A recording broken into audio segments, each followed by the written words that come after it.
बिस्मिल्लाहिर्रहमानिर्रहीम।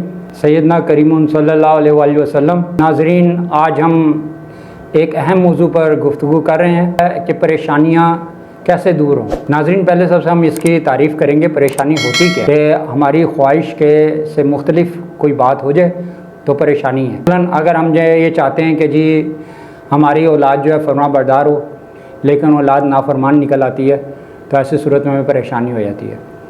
हम ये चाहते हैं हमारे बच्चे जो हैं अच्छे नंबरों से पास हों, लेकिन वो ज़हीन ना होने की वजह से वो इम्तिहान में अच्छे नंबरों से पास नहीं होते, तो हमें परेशानी लाक हो जाती है। और इसी तरीके से अगर हम ये सोचते हैं कि हमारा बिजली का बिल या दीगर बिल जो हैं वो कम आएँ, लेकिन वो जो है ज़्यादा आ जाते हैं, तो हमें परेशानी लाक हो जाती है। अलगर्ज़ जो हम सोचते हैं उसके बरक्स होता है, तो हमें परेशानी लाक हो जाती है। बाज़ लोगों का कहना ये है कि परेशानियाँ सिर्फ गरीबों को लाक होती हैं, अमीरों को कोई परेशानी लाक नहीं होती। ये नज़रिया बिल्कुल गलत है। मसलन अगर कोई ऐसी बीमारी जो है किसी अमीर आदमी को लाक हो जाए, जिससे उसका उठना बैठना दुश्वार हो, ख्वाह वो जो है अच्छी से अच्छी दवाई खा ले, अच्छे से अच्छे डॉक्टर से इलाज करा ले, लेकिन वो जो बीमारी उसे तकलीफ़ दे रही है, तो वो तो है ना, वो तो परेशान कर रही है। किसी अमीर आदमी के औलाद जो है नाफरमान है और वो उसका ख्याल नहीं रखती, तो ऐसी सूरत में वो जो उसे ख्वाहिश होगी कि मेरे बच्चे मेरे पास बैठें, मेरा ख्याल रखें, मुझसे अच्छी अच्छी बातें करें, और वो बातें नहीं करते, उनके पास टाइम ही नहीं है, तो ज़ाहिर सी बात है वो अमीर आदमी को ही परेशानी लाक होगी। अलगर्ज़ परेशानी का ताल्लुक़ जो है एक हद तक तो पैसे के साथ हो सकता है और होता है, लेकिन कुलियतन अगर ये हम कहें कि भी वो गरीब को परेशानी होती है, अमीर को कोई परेशानी लाक नहीं होती, तो ऐसा ख्याल जो है बिल्कुल गलत है।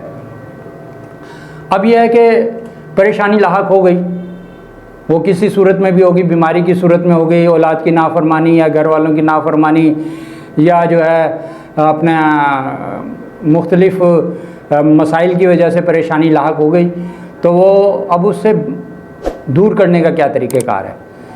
तो उसके लिए जो है चंद एक टिप्स मैं आपको दे रहा हूँ। इंशाअल्लाह ताला आप जो है बहुत जल्द जो है इंशाअल्लाह परेशानी से निकल आएंगे, क्योंकि अल्लाह ताला का हुक्म है कि हर मुश्किल के बाद आसानी है। तो अल्लाह ताला अपने बंदों को अगर मुश्किलों से आजमाता है तो उनके लिए आसानियाँ भी फ़राहम करता है। तो हम अल्लाह ताला से ये बिल्कुल तो उम्मीद रखें कि इंशाअल्लाह परेशानी आई है तो इंशाअल्लाह ताला ये दूर भी होगी। तो मैं चंद एक बातें आपकी खिदमत में अर्ज़ कर रहा हूँ, तवज्जो के साथ समाअत फरमाएँ कि कोई भी परेशानी आ जाए तो सबसे पहले आपने रजू इल्लाह करना है, यानी अल्लाह ताला की तरफ मतवज्जा होना है।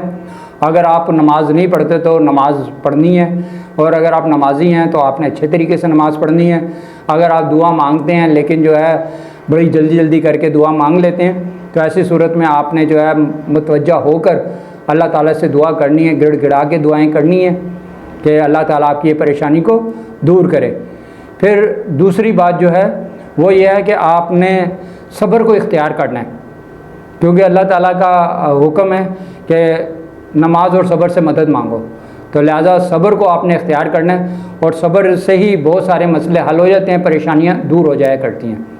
तीसरी चीज़, आपने शुक्र को इख्तियार करना है कि अल्लाह ताला ने फरमाया कि जो मेरा शुक्र अदा करेगा मैं उसकी नेमतों में इजाफ़ा करूँगा। तो लिहाजा उसकी रहमतें बरकतें हासिल करने के लिए हमें शुक्र को अपनाना है, ना शुक्री नहीं पैदा करनी, शिकवे नहीं करने लोगों को, यानी कि शिकायतें नहीं करनी कि एक मैं ही रह गया था जी कि मैंने बीमार होना था, मैं ही रह गया था कि मुझे मुसीबत पहुंचनी थी, मैं ही रह गया था।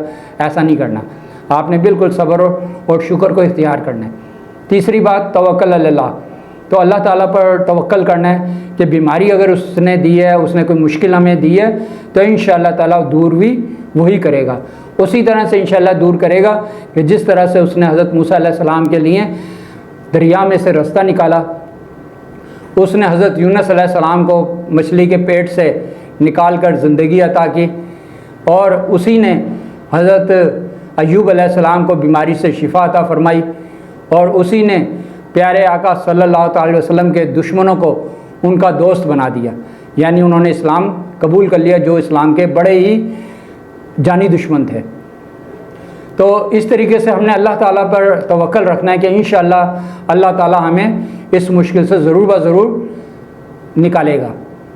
आगे चलें। अल्लाह ताला की रहमत को अपनी तरफ मतवज्जा करने के लिए वज़ाइफ का सहारा लेना है। जो कि अस्माउल हुस्ना की सूरत में भी हो सकते हैं कि किसी आलिम साहब से आप पूछ सकते हैं, मसलन जैसे वला हौला वला कुव्वता इल्ला बिल्लाह या रज़ाको, और इस तरीके से बहुत सारे वज़ाइफ हैं जिन्हें पढ़कर जो है हम अपनी परेशानियों से निजात हासिल कर सकते हैं। आप इस सिलसिले में उलमा कराम से मशवरा करें कि अपनी परेशानी का ज़िक्र करें, वो आपको वज़ाइफ के हवाले से रहनुमाई देंगे।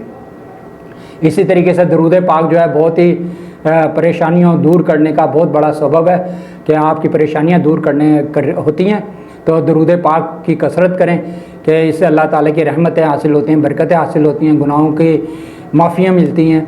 तो ये हमें दरूद पाक की कसरत करनी चाहिए। मज़ीद जो है इस्तग़फ़ार, कि अल्लाह ताला को अपने बंदे की तौबा करना जो है बहुत पसंद है, तो हमें अस्तग़फ़िरुल्लाह का विर्द कसरत के साथ करना चाहिए कि अल्लाह ताला की रहमत हासिल होगी। परेशानी में हर सूरत साबित कदम रहना है, अपने हौसले को गिरने नहीं देना, हौसला बुलंद रखना है। कि याद रखिए कि ये जो परेशानियां आती हैं ये जो है हमारे हौसले का इम्तिहान होती हैं। अगर हम अपना हौसला पस्त कर देते हैं, गिरा देते हैं, तो ऐसी सूरत में वो परेशानियां हम पर हावी हो जाती हैं। लिहाजा हमने किसी भी सूरत जो है अपने आप को, अपने हौसले को नीचे नहीं गिरने देना, और तो हमने अपने हौसले को हर सूरत बुलंद रखना है। ये कुंजी है परेशानियों से छुटकारे की। आगे चलें तो आपने अपने किसी मुखलिस दोस्त जो कि मशवरा दे सकता हो और मशवरा देने का अहल हो, तो उससे मशवरा करना है। तो अगर उसका मशवरा हमें कबूल ना भी हो तो कोई बात नहीं, हम उस पर अमल ना करें। लेकिन अगर वो मशवरे से हमारा मसला हल ना भी होता हो तो इंशाअल्लाह ताला वो हमारे लिए भाई जो है दुआएं करेगा, और इंशाअल्लाह ताला उसकी दुआओं से हमारे मसला ज़रूर ब ज़रूर हल होगा। अब मज़ीद अगर आप आगे बढ़ें तो मज़ारात औलिया अल्लाह और पर हाज़िरी देना, ये भी एक मौसर ज़रिया है कि वहाँ पर हाज़िरी देने से अल्लाह ताला की बरकतें रहमतें हासिल होती हैं, और उन नेक हस्तियों के तुफ़ैल हमारी जो है परेशानियाँ, अल्लाह ताला जो है हमें इन तमाम अमूर पर अमल करने की तौफ़ीक़ अता फ़रमाए। नाज़रीन, ये जो है ऐसी वीडियो जो है आपकी परेशानियों को दूर करने, आपकी ज़िंदगी को आसान करने, आपकी ज़िंदगी को पुरसुकून बनाने के लिए बनाई जाती हैं। आपका फ़र्ज़ बनता है कि आप जो है इन वीडियो के हवाले से कमेंट करें, ताकि जो है हमें पता चले कि आप के लिए ये वीडियो जो है कितनी फ़ायदेमंद साबित